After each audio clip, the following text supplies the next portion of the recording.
जय जय श्रीमन नारायण। मैं सीता श्रीनिवास।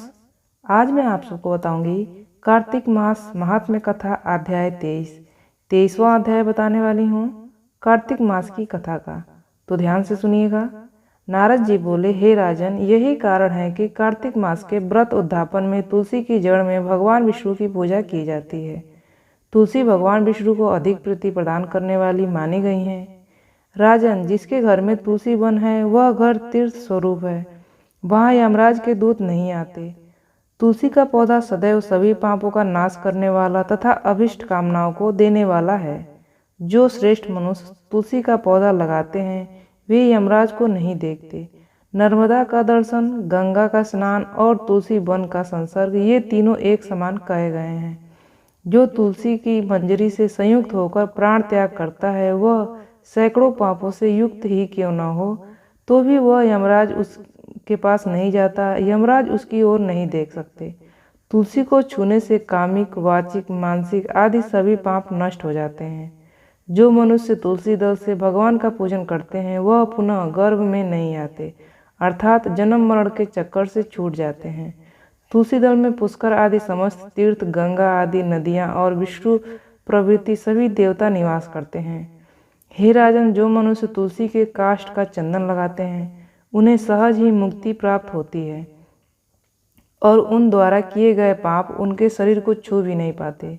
जहाँ तुलसी के पौधे की छाया होती है वहीं पितरों की तृप्ति के लिए श्राद्ध करना चाहिए। जिसके मुख में, कान में और मस्तक पर तुलसी का पत्ता दिखाई देता है उसके ऊपर यमराज भी दृष्टि नहीं डालते हैं। फिर दूतों की तो बात ही क्या। जो प्रतिदिन आदरपूर्वक तुलसी की महिमा सुनता है वह सब पापों से मुक्त हो ब्रह्मा लोक को जाता है। इसी प्रकार आंवले का महान वृक्ष सभी पापों को नाश करने वाला माना गया है। आंवले का वृक्ष भगवान विष्णु को प्रिय है। इसके स्मरण मात्र से ही मनुष्य गोदान का फल प्राप्त करता है। जो मनुष्य कार्तिक में आंवले के वन में भगवान विष्णु की पूजा तथा आंवले की छाया में भोजन करता है उसके भी पाप नष्ट हो जाते हैं। आंवले की छाया में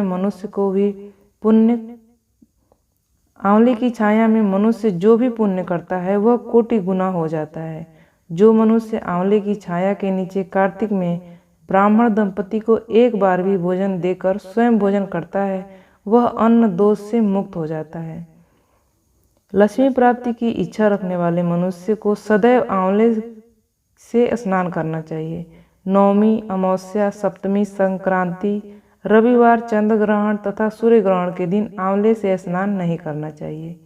जो मनुष्य आंवले की छाया में बैठकर पिंडदान करता है उसके पितर भगवान विष्णु के प्रसाद से मोक्ष को प्राप्त होते हैं। जो मनुष्य आंवले के फल और तुलसी दल को पानी में मिलाकर स्नान करते हैं उसे गंगा स्नान का फल मिलता है। जो मनुष्य आंवले के पत्ते और फलों से देवताओं का पूजन करते हैं उसे स्वर्ण, मणि और मोतियों द्वारा पूजन का फल प्राप्त होता है। कार्तिक मास में जब सूर्य तुला राशि में होता है तब सभी तीर्थ, ऋषि, देवता और सभी यज्ञ आंवले के वृक्ष में वास करते हैं। जो मनुष्य द्वादशी तिथि को तुलसी दल और कार्तिक में आंवले की छाया में बैठकर भोजन करता है उसके 1 वर्ष तक अन्न संसर्ग से उत्पन्न हुए पापों का नाश होता है। जो मनुष्य कार्तिक में आंवले की जड़ में विष्णु जी का पूजन करता है उसे श्री विष्णु क्षेत्रों के पूजन का फल प्राप्त होता है। आंवले और तुलसी का महत्व का वर्णन करने में श्री ब्रह्मा जी भी समर्थ नहीं है। इसलिए धात्री और तुलसी जी की जन्म कथा सुनते ही मनुष्य अपने वंश सहित भक्ति को प्राप्त होता है। तुलसी जी की जन्म कथा सुनने से मनुष्य के सभी पापों से मुक्ति मिलती है। मनुष्य अपने वंश सहित भक्ति को प्रदान करता है और मुक्ति को प्रदान करता है। ये जानकारी आपको कैसी लगी? इस तरह की जानकारियाँ पाने के लिए आप इस चैनल को सब्सक्राइब कर दीजिएगा।